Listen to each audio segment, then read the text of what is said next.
Hey everyone, this is Ian Carlin. Welcome to the Empty Cup podcast. This is the show where traditional and modern martial arts collide and we dissect what is left over. And we have back with us, after being absent for a very long time. Well, not very long. I mean, the show's not even that old, really. We have back with us Shad Scott. How you doing, Shad? Pretty good.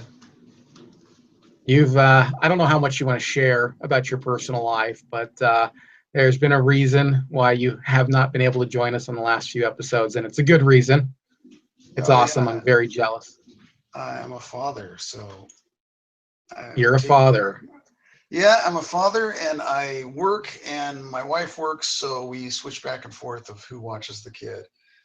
And some days Um, I have him all day, and sometimes she has him all day. But I yeah, see. a lot of work. Well, a lot of people, like when we first started the show, you were basically the co-host, and then pretty quickly you had to, adjust your schedule. But you were part of the brainchild of what is the Empty Cup podcast. And you were one of the people I consulted and said, hey, I have a show on health and fitness already, and I was just like, well, I'm thinking of starting the show on martial arts. And a lot of the ideas either I bounced off of you or you came up with them. So for a lot of people, might not know this, but that's why I called Shad the co-host for a while there, because he was technically, a lot of the ideas that we had for programs and who I even had on the show was a result of you. Well, I appreciate that. Yeah. Appreciate the Well, credit. you got to say more than I appreciate it. Come on. This is what you're going to use. You're going to dig this show up and sue me when it makes $1 million. You'll be like, right. Yeah, You're going to be like, portion. I want my yeah. 50%. Ian said it himself that I was part of the brainchild behind this. Now I want my slice of the pie. I'll tell you, I'll give you your slice of the pie if it ever comes to that, though. So don't worry. Not that you ever would or anything, but it's just one of those things. It's funny talk about making money now. It's just like, well, I mean, it could happen. That's the end goal, is to make this big enough to where it can provide an income. But all right, so back on the program. I got to catch you at a specific time when you were able to be on the program, and so I'm really happy about that. And today, what we kind of wanted to do was go over some eclectic ideas, nothing really specific. We wanted to talk about some stuff that we wanted to talk about for a while. Some of the forms of Wing Chun, whether or not they're good or bad, what's useful about them, what's not useful about them. And it's kind of like a pros and cons of JKD and Wing Chun, although you'll be speaking more to Wing Chun, I might be speaking more to JKD. But that's basically kind of what it was. What we wanted to talk about today was kind of like, because I've been talking a lot. I don't know if you've been able to hear the last couple of shows, but I watched that video. Have you ever seen that video, MMA or Okinawan Karate, the first MMA? I'm sorry, Okinawan Karate and MMA? It was a video. I sent it to you. I think you've seen it before. It's called Okinawan Karate, the first MMA. Oh, yeah. Yeah, I did see that. And I was impressed. I think it's good. I think it gets a bad rap by a lot of people, but you go to that country and they train really hard. They train full contact. They condition their body. They work really hard. So yeah, Yeah, it's definitely legit stuff. It's probably just yeah. been it's been watered down. Once it gets into pop culture, once like a martial arts system becomes big, like I think that happens with Wing Chun too. Like before the Yip Man movies, I remember when I was training, and I'd ask Sifu about, when, because his whole goal was to spread Wing Chun, but the downside of that is it also kind of dilutes it too, because the more popular it is, the more people want a piece of it, and the more commercialized it gets, and that's what happened to karate. And you know, the Karate Kid probably had a lot to do with that. Yeah. Well, I think the delusion of karate happened way before, probably way before that. But I could see that happening with the Karate Kid. That was Yeah, about the once time when I Hollywood first. gets a hold of it, they kind of misrepresent it, and I think it Right. attracts a certain demographic that wants that kind of fantasy martial art. Right. Right. Well, karate, that was basically based on, the Karate Kid was basically based on uh, Gojo Ryu karate, wasn't it? From what I understand. Do you remember that or no? I don't know. I think that I did watch a documentary on it. There was a guy they did base Miyagi's character on, but I don't know too much about the other backstory of it. Hmm. Hmm. Yeah, I think it was based on Gojo Ryu karate, from what I can recall. But just one of those things you'd have to Google search and find out if I'm correct on. So the last, like, I did a vlog on karate, and then I had Taylor Kelly back on the program, and we kind of touched on kata a little bit, and then I want, and actually he's done a video really recently on making forms useful for MMA. And there's a little bit before where I talked about kata in some other interview or something like that. And I wanted to specifically kind of go into Wing Chun and go into the Wing Chun forms.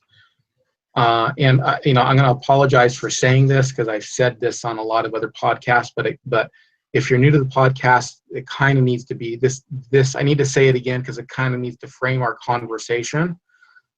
And part of it came from Adam Chan and the videos that he's done where he was asked about kata, and then the other part of it came from this karate culture, which I'm trying to get those two on the program. The people from karate culture. If anybody out there knows them, like I sent them a message, and they said, "Hey, contact us." This is a while back. They said, "Hey, contact us about the middle of August." So I just re-messaged them, and I haven't heard from them back. If anybody out there knows the people from karate culture, please put a bug in their ear and see if they would be willing to be on the program.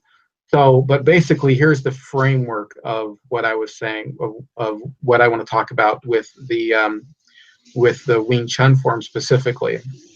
Number one, when we look at kata, or when we look at forms, we have to understand that the form is not a novel. The form is not a fake fight. Okay, that you plug one person in here and I do this cool move, and then I plug another person in here and I do this cool move. And if you look at it like that, then it's really, you're looking at it wrong. Now, let me caveat that by saying that there are some forms that try to do that, but it's a misunderstanding of the forms that do that. It's people coming along later and building later styles of martial arts, trying to actually, like almost like make a movie in the air kind of a thing. Mm-hmm. It's a catalog of techniques. It was intended to be a catalog of techniques, not a movie of techniques. So that was number one. It's a catalog of techniques. It's like the difference between reading a dictionary and reading a novel. The kata is a dictionary, and I think this holds true for Wing Chun. The second thing was, as I said, that the move in the kata has to be, or in the form has to be, a legitimate move. It has to actually really work. Second of all, you have to know what it means. You have to know, some people call it the bon kai. And then third thing, you have to pressure test it to see if it's a move that will work for you. So with that in mind, because I'm looking at these older styles of karate that, they're not like newer styles of karate. They're not even like karate out of like the Taekwondo, mid 1900s era where they made up forms. They're more smooth, they're more fluid, they're more powerful. It looked like they kind of knew what they were doing. And so with that in mind, I kind of wanted to focus in on Wing Chun and ask if Wing Chun meets those criterias. You know what I'm saying? Yeah, I think so. And if you think about it, you know, a lot of people would say, you know, they're not relevant, but during that time period, it's not like people had cameras. So they didn't have video cameras to pass on their system. So they had to find a way to keep it intact, Mm-hmm. to keep the system alive. It's almost like telling an oral story, right? And that's done a lot too in Chinese culture too. Is they use legends and stories and to pass on different Mm-hmm. principles. Um, and that helps the system stay alive, the stories, the forms. So yeah, I don't think of the, I was never taught, and I don't, we never were taught, I should say, that it was an imaginary fight. I do think some karate people do think that, but I think they're trying to develop the fighting spirit. They're Right. not Yeah. necessarily, it's not that necessarily they're trying to, Mm-hmm. that it's about learning the fighting, like they're going to fight like that. They're developing that fighting spirit, that intensity, the mindset. Yeah. Um, A lot of it comes from misunderstanding what the moves mean too. right. So, you know, I've seen like, uh, just given an example of this. Um, I've seen somebody like it looks like an inward block. So if I take an inward block from the Tong Sado, where and probably Taekwondo, it's square like this. And if you're not if you're only listening to this, you're gonna have to watch the video on YouTube. But and then while you're there, subscribe, like that shameless plug. But if you know Tong Sado at all, you know that it's you know square like this, and it moves across here, which creates that inward block.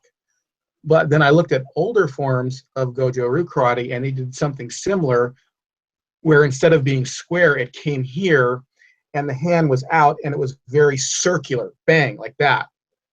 And what I saw was an application was a guy grabbed the guy and pushed him and beat him in the face with that fist, and it wasn't a block at all. So I can see that this can become this, you know, over time, and not really understanding the movement. Right. And I think that happens Yeah. in Wing Chun too, don't you? Yeah. You know, to my understanding, the Wing Chun forms are their principles that you're passing on, their techniques. They're more like tools you're developing. You could use them in a lot of different contexts. Mm-hmm. It's not like you said, it's not like a movie. It is. They're just tools you're developing. You could use them in a lot of different ways. Um, and then of course, Sung Tao is the foundation. You're building that nervous system, Mm-hmm. learning how to use your elbow and in relationship to your knees and your feet in the ground, and how to stay relaxed through the forms, where to put the tension in your body. Um, Mm-hmm. so yeah, and the very first section of that is the most important for developing the dynamic tension that makes Wing Chun unique, because you need that dynamic tension to learn the Chi Sao. Okay, go on further. What's tell me more. I mean, just like pretend I'm a white belt, white shirt, no belt, walking right into the studio, and I'm looking at Sulim Tao, and I'm like, what's this shit? You know, what's this all about? Yeah, yeah, it doesn't look like much. It Uh definitely huh. doesn't look like much. It's not exciting. Mm-hmm. It's not going to be featured in an action movie. Um, but Right. Right. it's, you know, in a way, I wouldn't say it's. I say there's. I might get some flack for this, but in a way, it's like you're just developing your nervous system like people do in Tai Chi. I wouldn't say that Wing Mm-hmm. Chun is, you know, similar in principle, but the concept of developing the nervous system, teaching the body how to move dynamically and staying relaxed. There's, when beginners have a really hard time staying relaxed once they speed up the movement. They tense up. They have a really hard time especially beginners in Chi Sao. It can be painful to do Chi Sao. Somebody who's a beginner, because you're trying to teach them and they're pulling down with their Fuq Sao. They have a hard time learning how to relax. Yeah. You know that Ron would not Chi Sao with me until I was a black shirt, until I was a VG student. Yeah, like he probably Chi Sao'd with me like 4 times. Seriously, like the whole time, white shirt through gray shirt.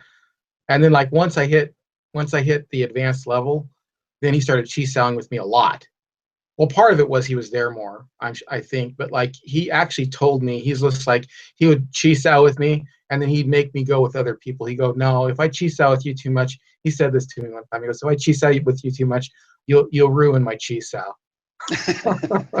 Well, he was a little, that's not a compliment. he was a little superstitious. He was a little superstitious. I didn't take it as a compliment. I just think that what you're saying, where you're like leaning on, where you're trying to hold somebody up with that Ton Sao and they're leaning on you with the Fuq Sao and they're really stiff. You're like, oh gosh, you don't want to take advantage of the new guy and just like move around all this pressure and start hitting him. So you're trying to like keep line but at the same time you're having to like absorb a lot of that pressure you're teaching, and it hurts because normally I'd want to move around it. And then Chum Q is my favorite. Well, hang on 1 second, because I wanted to make a comment on something you said a while back. And before we get to Chum Q, let's make a few more comments on Sulim Tao. First off, that one thing where you said, well, you're just learning movement, and like it's so hard because there's like a basic understanding of a movement, and then there's like a million ways that it can be applied, like a million ways. It's so difficult. So like I was doing, showing one of my students Lao Sao, from a Guat Sao to a Lao Sao. And, they were like, well, what's that for? I'm like, it just depends. I mean, I can use it to sweep your arms and push up into your armpit. I can use it to where if you're coming in for like a dive at me, like a double leg sweep or something, I can hit you in the side of the head and then turn your head over with it. I could use it to where if you're already down, I could hook your arm over. I said it depends on what you're doing. These are just movements. There's no one movement. I mean, the more basic movement that I learned, which was the basic movement, was a kick defense where I was kicking and then scooping the leg for a kick. But then there's all the other movements like Ton Sao. Ton Sao is basically like a mid-level defense against a punch, but that doesn't really work as well as abuse Sao. But what Ton Sao works really well for is opening lines. It really works well at opening lines. So once you're connected and you want to open a line up, it works brilliantly for that. And so anyway, I wanted to touch on that a little bit. And the other thing that is there anything you want to add on that while we're right there?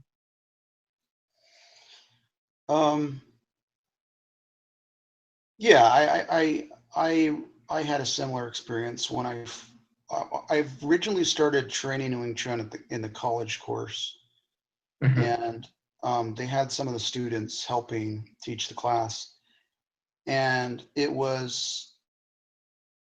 I found it kind of amazing that the techniques weren't necessarily for specific situations. I had come from another martial art background where there was very, specific, that you use this technique for this move, and then you go to A, then you go to B, C, D. It was very like,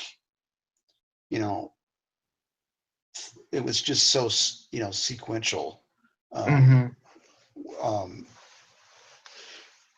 So it was the idea that there was some spontaneity to it. I found really refreshing that there wasn't really so technique based.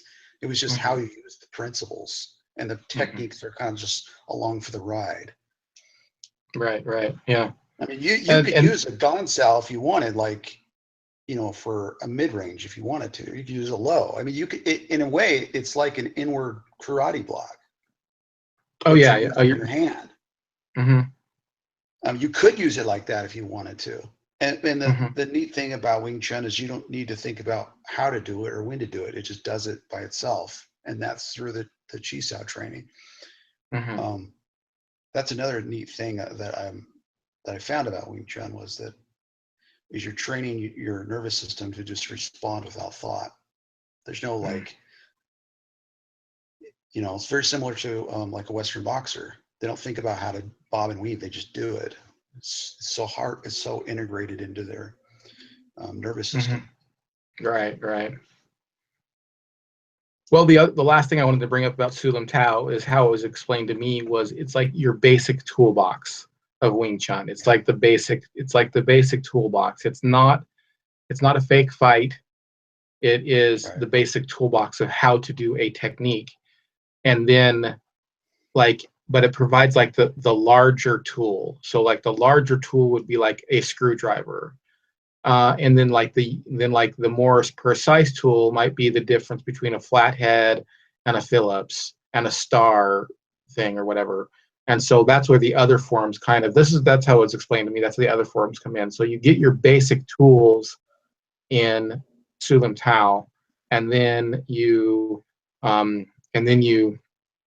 learn more about how those tools work in your other forms. And then you go into Chum Q. And you were going to say something, unless you wanted to say something about what I just said, we can just jump right into Chum Q and you can take it away, because I know you wanted to say some stuff about Chum Q. You said it was your favorite form. Oh, it's definitely my favorite form. You're learning how to move dynamically in Chum Q. You're using that foundation in Sulam Tao and then learning how to use it in motion. You're now stepping, you're now moving bigger movements. Whenever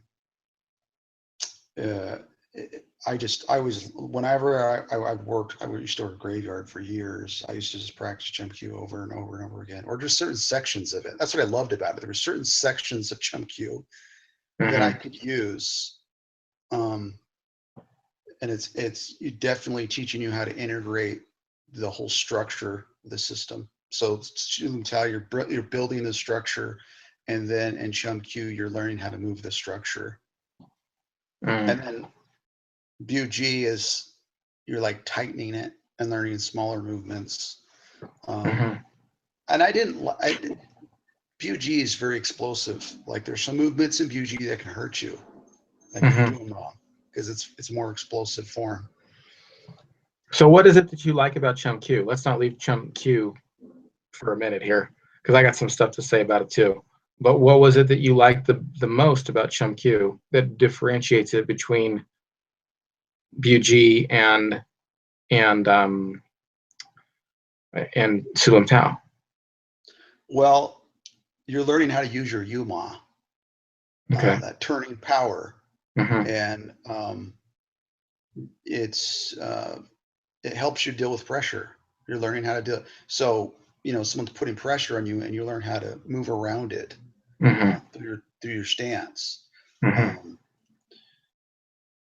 You're learning how to step with your structure. So I just really enjoyed the practicing that form a lot, because I felt it was very. I would use my Yuma a lot, and I would use that turning force a lot. I mean, you've worked out with me before I hurt my back. I used to spin quite a bit during Chi Sao. I used to use. No, I think you still do. I think you still. Well, I haven't worked out with you in a bit here, but I mean, it's been a few months now. But when we were doing Chi Sao a lot, it was very. I mean, you would beat me most, like, what, 9 out of 10 times we Chi Sao, you'd get the upper hand, which had a lot to do with the line and had a lot to do with the relative plane, and that's what Chum Q is all about. Chum Kiu is all about learning that relative plane, Yeah. where in Sulam Tao, it's the plane between you and your opponent is basically the same. It's basically face to face. Straight down the Where core line, straight down the center yeah, line. In Chum Q, you're learning how to use like you're learning how to shift with that center line, and then Bu Ji, you're yeah, learning how to come back on the center line. Once you've right, right. lost the center line, learn how to recover that center line. Um, Well, I've had a love-hate relationship with Chum Kiu, quite honestly. yeah, So I mean, it's been one of those things. Is just like, and it depends on the mood I'm in, whether I really like it and want to teach it, or whether I don't, because um, it is like like safety mode on the computer. I don't even know if they do that anymore. Do they still have safety modes on computers or no? I might be dating myself I don't there. know. I don't know. I've been a Mac guy for so many years, and now I've Ah, switched back to PC. I have no idea. yeah. Well, I wish I was a Mac guy, but those things are expensive. But anyway, Yeah, they are. that's how it was explained to me. It's like safety mode on the computer. The movements are very wide and long. They're very, they're you're moving your core from one side all the way to the other side. You're taking longer steps.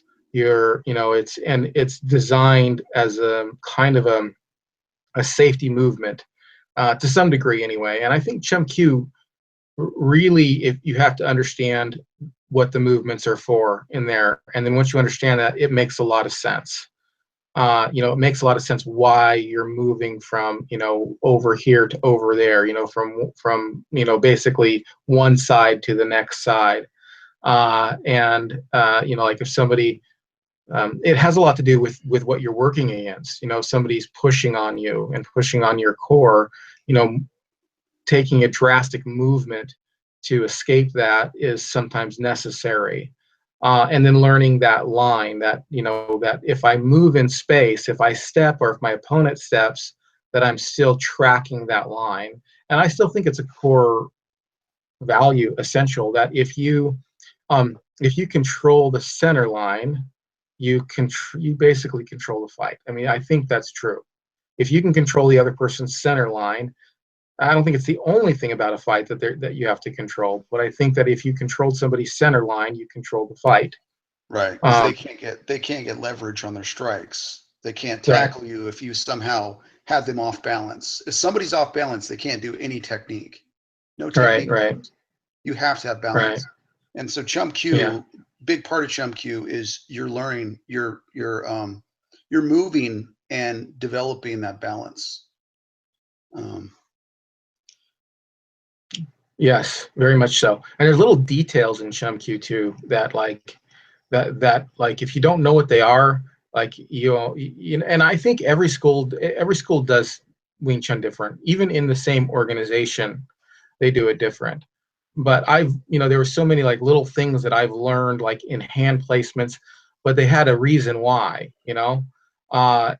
So like for instance, when I was coming across on this side, um, I was told to put my hand. So for instance, when uh, somebody knows Chum Q, they'll know what I'm talking about. If they don't know Chum Q, again, you just have to watch the video. After you're done doing the bong sows, the 3 sets of bong sow, and you pull your hand back from the lop sow, and then you set your hand up on your forearm to launch that punch. I was yeah, actually told to place it slightly off center rather than on center, to slightly over center, and that it was a clearing motion. So instead of being like right here on my center line, I don't know if you were taught the same thing, but this might be one of those things where we're in the same school and we're taught different things. I was taught to put it here and really move that hip out to put it almost closer to my elbow, so if somebody's hand was on you and they were on your center line and you're on your own center line, you're just basically doing a tug of war. But if the opponent's hand is on my center line and I move it off slightly, I can clear that line with that shift. yeah. So You're that's talking about the second section of the Chum Q. no, So I'm talking about the second. Is it the second? yeah, you're The talking about first once when you're I talking when about the second I did section. Yeah, that's the second section. The first section starts off with Well, the I can't see punch, you. and then it shifts. And then Yeah. once you get through the strikes, that's what you're talking about, the second part of that. Yeah. No, this is where you do the shifts. You come here, you do the 3 shifts with the elbow, and then you come out and you do here, and you do the I forgot the name, and then the palm strikes, and then you come in. This is still part of the first section, isn't it? Or is this part of the third section? And then here, and then here, and then here. Is that I think you're talking about the second section, but okay? I'm just using that just so if somebody's listening, they know what we're talking about, because I'm talking about, okay, so I'm talking about, when I'm talking about this, I'm talking about the shift from I get what you're saying. I'm just saying for somebody that's yeah, listening, it's right, just the second section, so that if they're watching, they know, so they know what you're talking about. right. So I'm talking about, well, I'm going to repeat it just so that people understand. So, because I always learned it as the first section. So I'm talking about the shift from Bong Sao to Lan Sao, the shift from Bong Sao to Lan Sao, and then moving the hand over for the punch, and then up to anyway, the Sat Sao. So I learned that as part of the first section. So we're going to find out who's the heretic here. We're going to call one of our senior elders and find out that who needs to be burned at the stake, either you or me. Yeah. So, okay, so enough. We beat that one to death. Well, I'm sure of course, there's tons more that could be said about each one of these, but let's go into BUG then. So what's the BUG? What's the point of it? What is some of the Bong Kai? It's like you use a karate term for a kung fu system.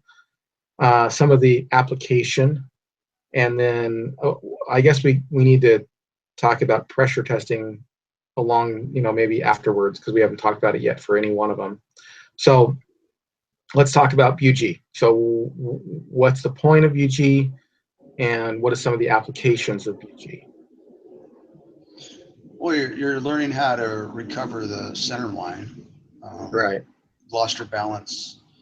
I've heard different applications for different explanations for different movements. So I don't know if I found a consistent for all the techniques. When you're learning that cup jarn in that first section, learning how to come up over the top. We used to do that in Shisel, learning how to come up over the top of another elbow, or you could also use it as like coming down with like a sinking elbow into somebody as well. So it depends what lineage, but the end has that. So you're learning Quan Sao as well, how to use both Gon Sao and then the other one is you have that punch at the end where you've lost your balance and you're recovering, coming back. Traditionally, in man's system, they come back with a hook, but in Yip Ching's system, it's like it's a straight punch where they take the elbow offline and pull it back online. Yeah, I've seen it both ways. It's one of those things that's super confusing. I've seen them do where they've done with that grabbed and pull over and then come back with like almost like a hook punch. And then I've seen it where what I learned was my hand's offline and I'm pulling my elbow in towards my center line, and then my fist flies out along that center line path, almost like a little bit of an oval, like not quite right on the center line, but like. And I think that's really exclusive to Yip Ching's line. I'm not aware of anybody else doing that. Most of them end with a hook. So when I hear people say Wing Chun doesn't have hooks, they don't know what they're talking about. It's already in the form. An uppercut's in Chum Q as well, but Yip Ching's it's not an uppercut. It's a straight punch. So that was another thing he changed in his system. But yeah. Well, that's interesting. I learned it kind of like wherever it lands, kind of a thing. If it lands there, if it lands in an uppercut, it's just We learned it even a little different than the way Yip Ching taught it. I've learned it both ways. Because I've learned it from a few different Yip Ching students after Ronald Heimberger passed away. But Sifu Ron was, his grandfather was a sparring partner with Jack Dempsey, and he grew up learning a lot of the boxing methods that Jack Dempsey did. And I think a lot of his stuff, some of the footwork was actually Jack Dempsey's. A lot of it was Jack Dempsey's stuff. And the way he whipped the arm at the end of the BG form, that's like the shoulder whirl that Jack Dempsey used. So I think he kind of merged the two concepts, because Jack Dempsey had like a whipping punch. I mean, we often refer to it as a whipping punch. There's at the end of the BG. Yeah. When you come back with that straight punch. That's what I called it, the whipping punch. Yeah, I called it. Called it the whipping punch. In our school, we call it a whipping punch sometimes. But that I'm pretty sure he got from Dempsey, because Lung Ting didn't teach that either. Neither Lung Ting or Yip Ching taught that. So that was his own innovation his own from. Now, part of the application of UG still to a degree eludes me, because like when I first got to it, when I was like barely on the border edge of it, like Ron was still like, he was going to China like 4 or 5 times a year. I don't know if you remember that or not. Yeah. No, because I think you said before that I was already a UG student when you showed up. Which I don't remember it that way. I actually remember I was still a Chum Q student, but I don't know. I could have been a BG student when you showed up. But it's to let you know, that's why you have to go to class all the time, because now Shad has actually surpassed me in Wing Chun. So, and he's better at Wing Chun than I am at this point. So just let that be a lesson to you. So I started out, I was an advanced student when Shad showed up. Now Shad's way more advanced and better than I am. So go to class, kids. But when I first got there, it was still very Lung Ting oriented. Oh yeah. And this is why it took me forever to get through my my Chum Q, because he would come back and he would change so much of it. And when I saw the black shirts who would like come, because I was like one of the first. I keep saying black shirt. Black shirt was the equivalent of a UG student kind of a thing. So when they would come down, and I was like one of the first like 3 or 4 when he moved here to get into BG. When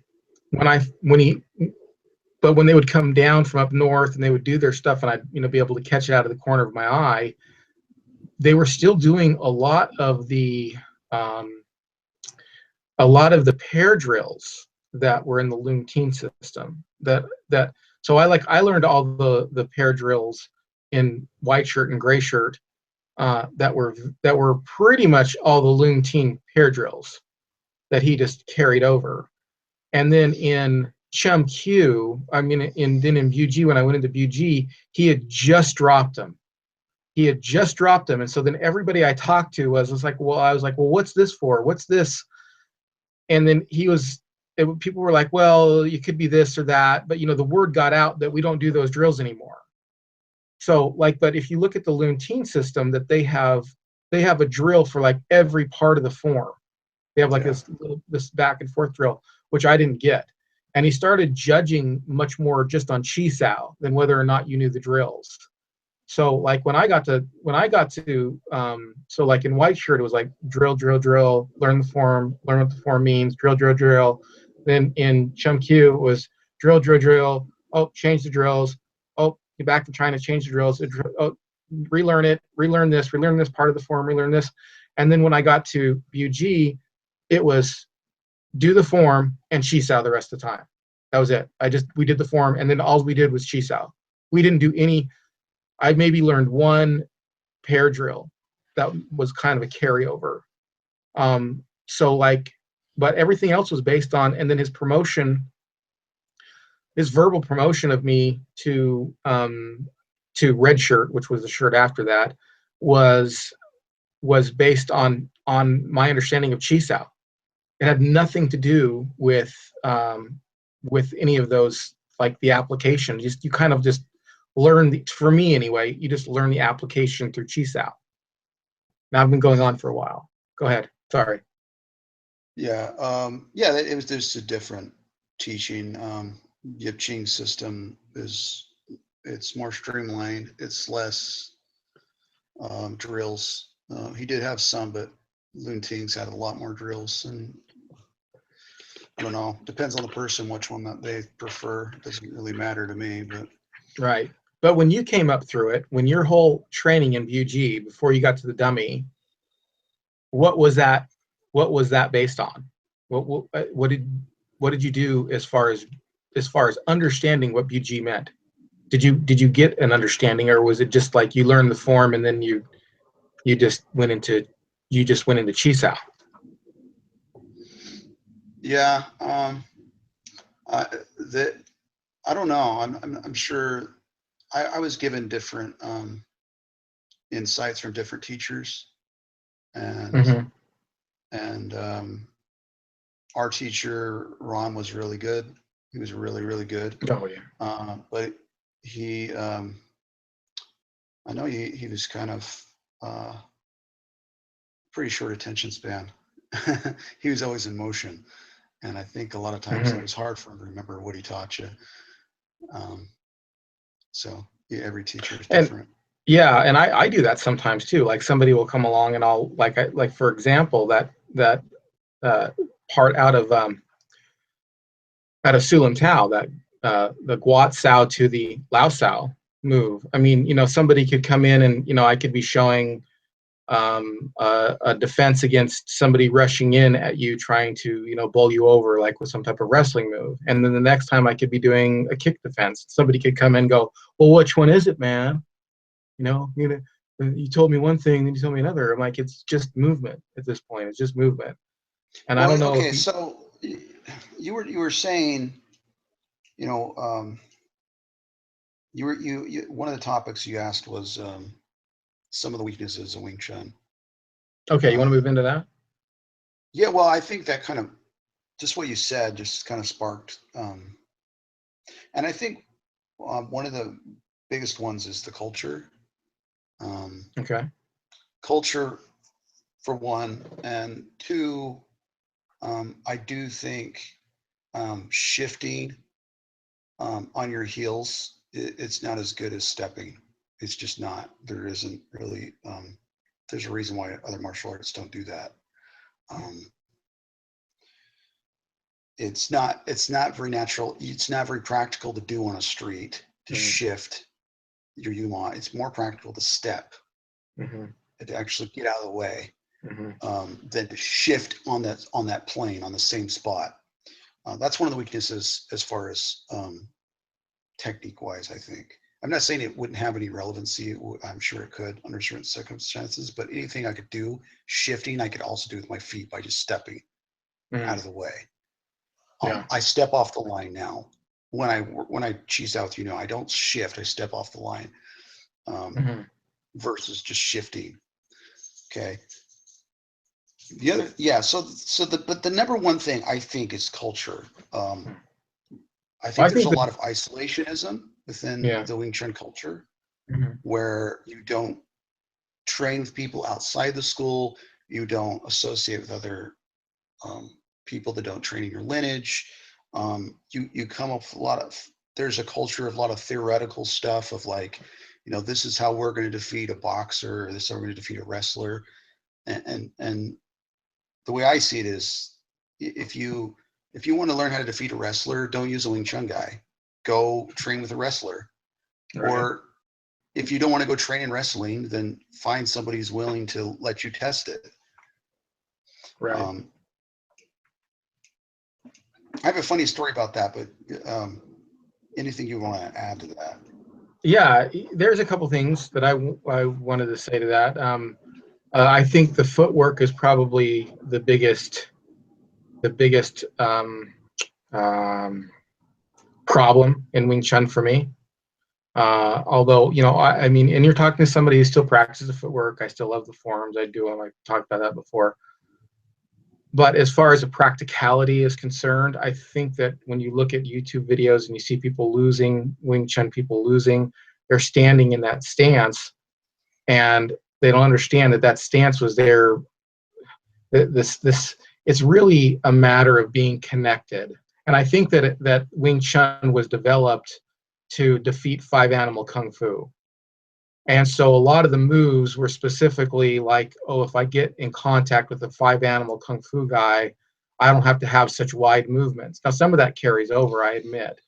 But or Choi Lit Foot or Hung Gar. Yeah, you're right. It was designed to yeah, fight other kung fu systems, for sure. right. Not other boxing systems where somebody's going to be dancing around and not committing to a move.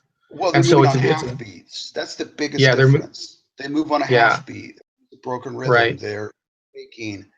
They're not leaving their punch out. Hmm. They're And snapping it so back.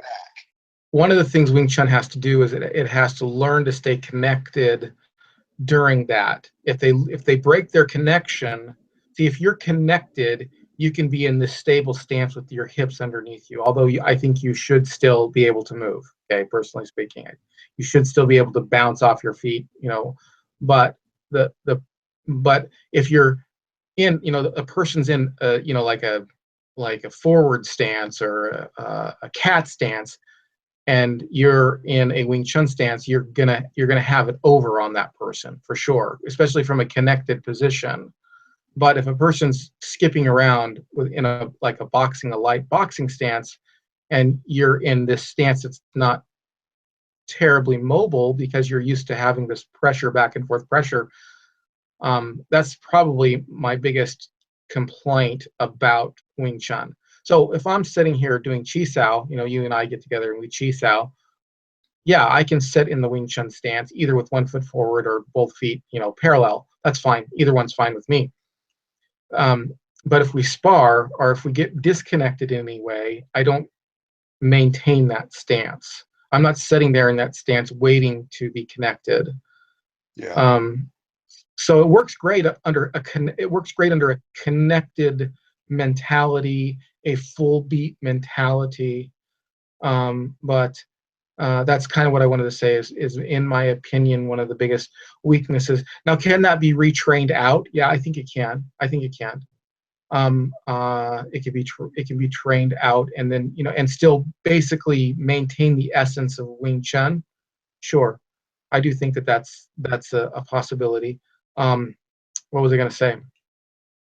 I think that, okay. Let me say this one more thing. I'm sorry, I'm going on for a long time, but let me say this one more thing here, and then we'll get to this story. But I mean, I can't help but think, and I know that I disagree with some people, even guests that I've had on the show, which I love and admire and all kinds of stuff. But I can't help but think that that Jeet Kune Do was an attempt to fix Wing Chun. I'm not going to make an evaluation to say it was successful or unsuccessful, but Bruce Lee obviously, and this is probably where I'm going to get the hate mail, but Bruce Lee obviously saw some problems with Wing Chun. And one of the things that he saw was a problem was the footwork. If you look at the footwork, that's the most drastic change. He kept Pak Sao. He even kept Lop Sao and all these other Saos, which he probably would have abandoned anyway. But one of the things that he changed like almost immediately was the footwork. And he added some boxing strikes. But anyway, sorry on going too far. I'm saying sorry a lot tonight. It shouldn't be. Okay, so Shad. Yeah. Yeah, I've heard that theory. As well. I don't know, to be honest, It whether he is did or not. it makes the most Um, sense. I mean, he came from that fight with Wong Jack Man, and he talked about the classical mess. And one of the things he changed was the timing, that timing, and to develop that timing, he got rid of the footwork. But let's get on to what you're saying. yeah, and I think to my understanding, he was using the analogy of the classical mess to describe um, how martial arts systems um, prevent creativity and individuality that kind of make a one-size-fits-all product. So the founder of the style used critical thinking skills to come up with this idea, but all the followers just copy the founder, and that's the classical mess.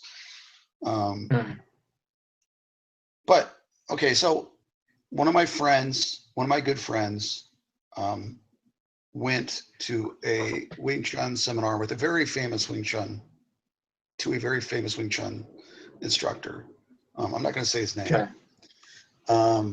And he brought with him one of his friends who was like a collegiate wrestler. Have I ever told you this story? It sounds a little familiar, but I mean, tell me again. So, I mean, you know how I am, my memory. So, I don't know if I've ever told you this story. What's your name again? So one of my good friends goes with one of his friends, who's also a collegiate wrestler, to this famous Wing Chun guy's, world-renowned Wing Chun instructor's seminar. And this Wing Chun instructor walks to him and says to my friend, he says, he asks him about their background because he's not from their lineage, and he explains, a little bit about where he's got his training in, and then he turns to his friend, who's the collegiate wrestler, who had the collegiate wrestler background, and he tells him about his wrestling background. And so this instructor goes, well, I would like you to, is it okay if I use you to demonstrate to my students how to prevent takedowns? Because I want to show my students how to stop a takedown.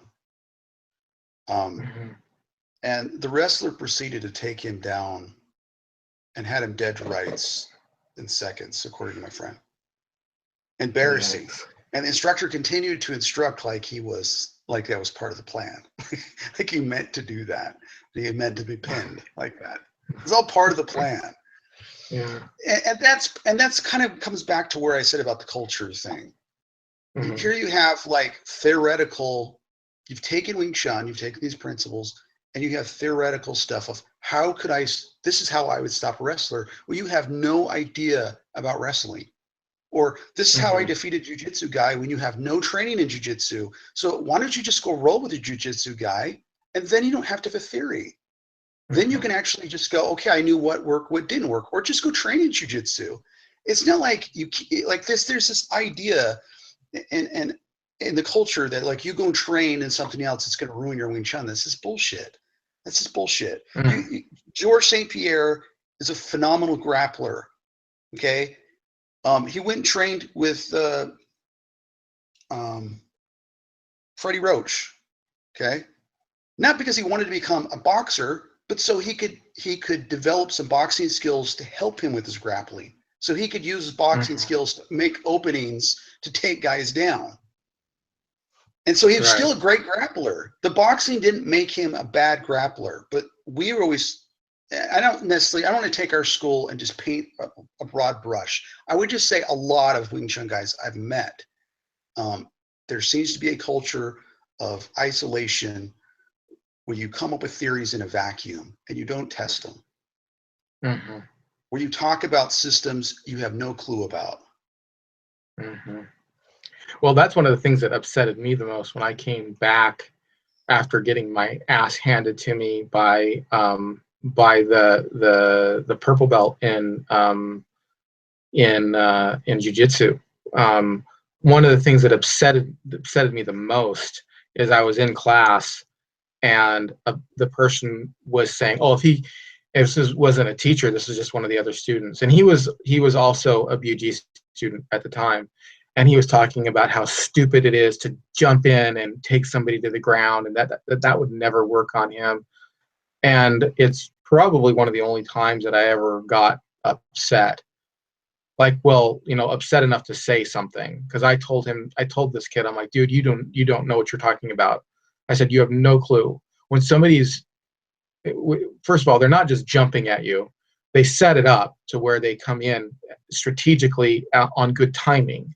And then they're not just grabbing your waist and shoving you to the ground. There's actually a degree, there's a placement of the shoulder. It's actually technical moves. Yeah. I think a lot of people just look at it just like, oh, he just tackled you. I'm like, dude, if somebody does that to you, I said, you're going to the ground. I said, you have no idea. You have no idea. And especially if they're doing it full speed. Yeah. You Well, know, you're a fish out of water, and they're specialists in that area. So to pretend that you understand everybody else's martial arts system when you are more of just a specialist in your own is ignorant. right, right, It's right. like one size fits all tool where you're just not using critical thinking. You're not doing anything. You're not testing it. It's not empirical. Hmm. Like, what would happen if you had to go out and test it and figure out if it worked? Well, then you know what happens? Honestly, with a lot of those guys, they lose face. They find out that they're not as good as they think they are, and they can't handle that. Hmm. So they just create this fantasy world, and they don't want to even do anything that could challenge it and cause cognitive dissonance. Hmm. So there's just too many people in the Wing Chun community like that. I just find um, enough to the point where Well, I don't even like, it's embarrassing to even associate yourself with the art because there's so many people like that. It's just yeah, because that's the thought that's what you're probably thinking, is that I'm like one of those people that, that live in that right, fantasy world. right, right. And a lot of people do think, as soon as you mention Wing Chun, they think, oh, well, here's another, BS martial art that he's going to get his ass kicked and stuff like that. I do have to say that one of that was kind of one of the, well, except for groundwork, we were pressure tested a lot when it came to stand up stuff. Ron never backed down from a fight. He never made any of us back down from any fights. If people wanted to come in, there was always open door challenges. That wasn't as so much where we were as when he was teaching somewhere else. Because when he was teaching up north, apparently he just had a storefront property where people could walk in. Where we were, there was like a desk between, wall between where they were teaching and the actual entrance. Um, so, but but I remember being well, and it also depended upon the instructor too. I mean, our first instructor had a very like street savvy background, and like I remember when the first 2/3 of my training, what we would do is he would, we'd learn like the drill, and then he would like do, okay, now if somebody throws a punch like this, then you do this, and we would try to do it against somewhat of a realistic situation. But then later on, it just started to get like this, just you just drilled Wing Chun against Wing Chun. That was it. Just Wing Chun against Wing Chun, and it just gave you like an unrealistic. And then if anybody else was, it's like what you're saying, the straw man. You know, Right. the straw Where man I'm argument. where I'm going to use, or they will use a Wing Chun guy to pretend to be a wrestler or a grappler, or wrestling's grappling, same thing, but or a boxer. Why not just get a real boxer? Right. Right. It's so ridiculous because you're just coming up with these ideas and theories in a vacuum. They're completely detached from reality because, and there's a guy on YouTube who has a big following. I honestly can't stand the guy because he's so ignorant. And Yeah. I'm not going to say his name because I don't want to give the guy any views. But he says like a I know video who of you're like, talking about. finally Wing Chun beats boxing, and he gets one of his students who's a Wing Chun guy to pretend he's a boxer to prove that Wing Chun's better at boxing. He's a freaking moron.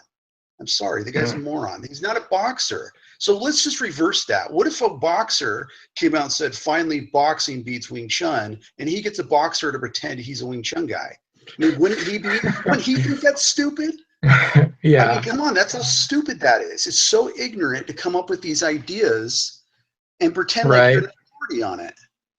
Right. I mean, that's what really, I mean, you really want to get me Yeah. on my They. soapbox. That's how you do it. Right. No, I hear you, man. I hear you. Yeah, it's just it's especially with groundwork with for me, it was just one of those things. It's like my eyes were open when I got taken to the ground and I couldn't do anything to get out of it. And then we were doing groundwork against other Wing Chun people. Because Yeah. when I went through, I don't know, was there still groundwork when you went through Yeah, we did. Su and But Tao? But then they Yeah. stopped teaching it, and then some of the instructors Yeah. said, "Well, we're not teaching it because, well, first of all, it wasn't real groundwork. It was Yeah. like watered down groundwork. It didn't Uh, work for me. Didn't work no, for me. it wouldn't work against somebody who knows a fight on the ground, let alone, Right. a street fighter. But then they would say, somebody said, I can remember a particular person, well, we don't need to train that because we won't end up on the ground. Yeah, you can say that, but if you did, what would you do?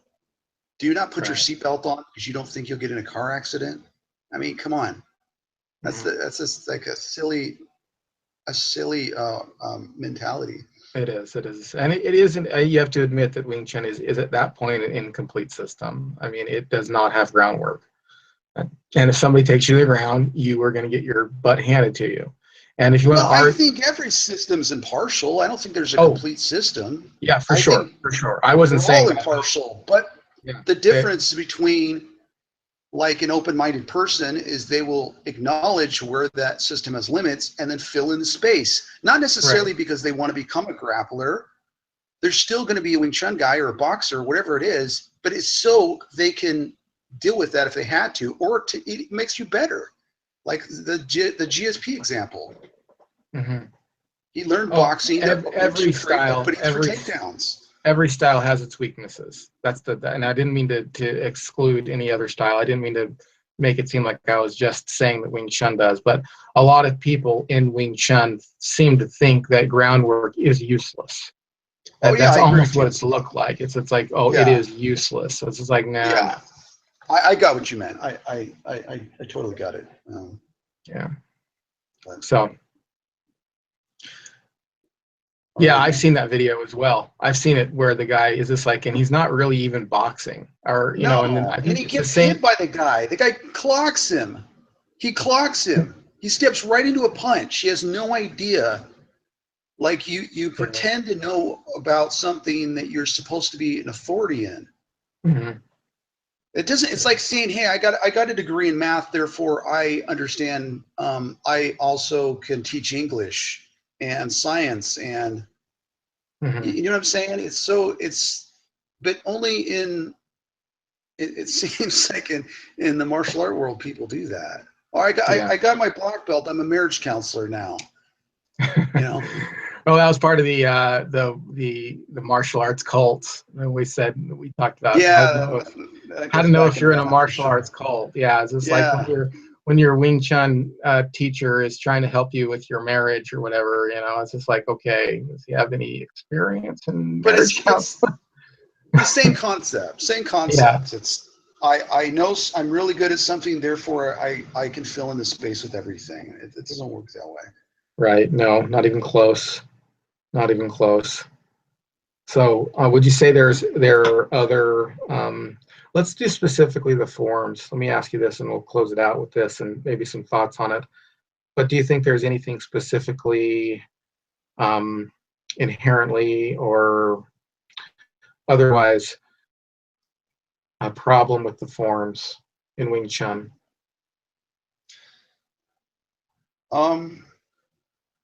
Okay. I think, like I said, I see the point, and I could understand how somebody could put forth the compelling argument why you shift on the ground.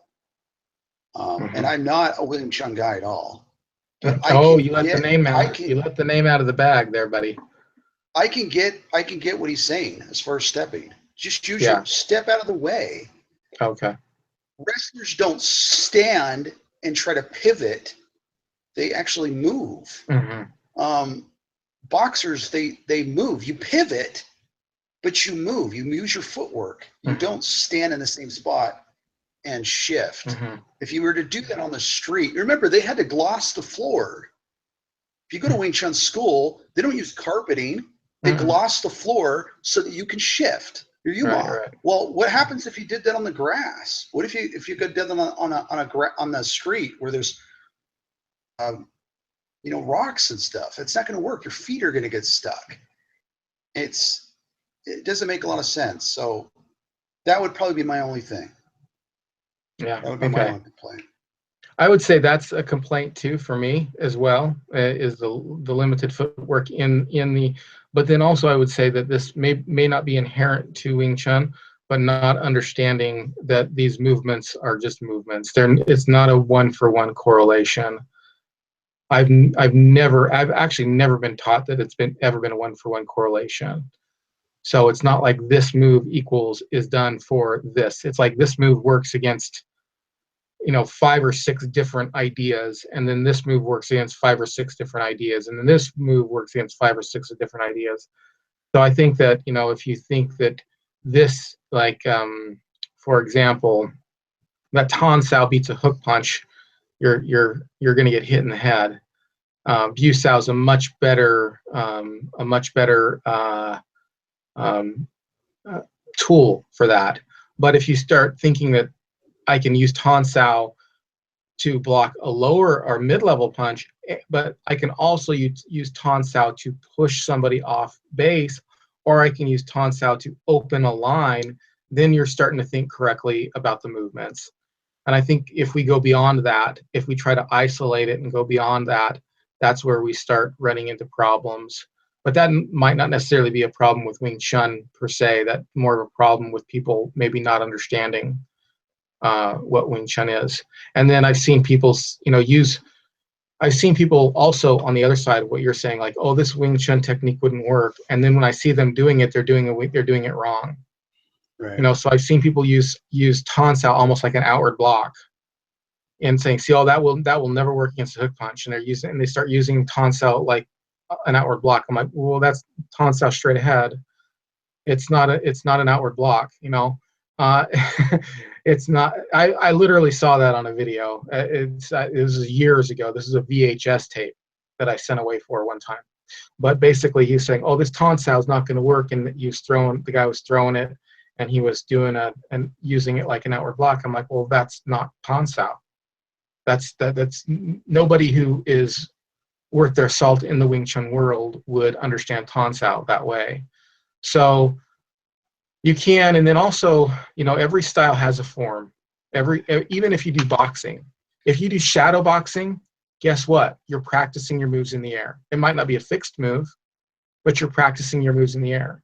And I know that there are boxers out there who go, you know what? I really like this combination on the bag, like a 1-1 low then high, and he'll practice that over and over again. Well, that's a form. That's a kata technically. He likes that movement. So every style has kata, every style. If you do anything in the air or you do anything against a non-opponent whatsoever, you are doing, how's that any different than a form? It just might not be cataloged as of yet. So you just have to know what the forms, it's got to be a good move, and you have to pressure test it. That's one thing we didn't hit on, but we've hit on enough before. You have to pressure test these moves. So for me, I couldn't, for example, that Tan Sao, even done correctly, I'm not making it work up here. It was much better to make my Bu Sao work. So under pressure testing, I was learning, okay, well, this really isn't working that well for me. Other people might be able to. A taller person might be able to pull that off because there might be, a shorter person trying to hit them. But for me, I'm not that tall. So I could not get my Tan Sao to block anything above or strip off anything above my shoulder. So I changed mine to Bu Sao for the most part when I deal with that line. Anyway, does that make sense? Any final thoughts, Shad? Hello. Uh-oh, Shad's offline. Okay, so he just messaged me. Hang on one second, everybody, and I will close out the show. I gotta.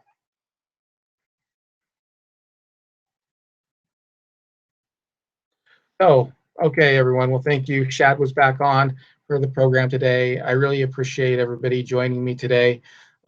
This has been Ian Carlin with the Empty Cup Podcast. If you like what you heard, please share this on your favorite social media. Also, if you want to follow us on Facebook, please do so.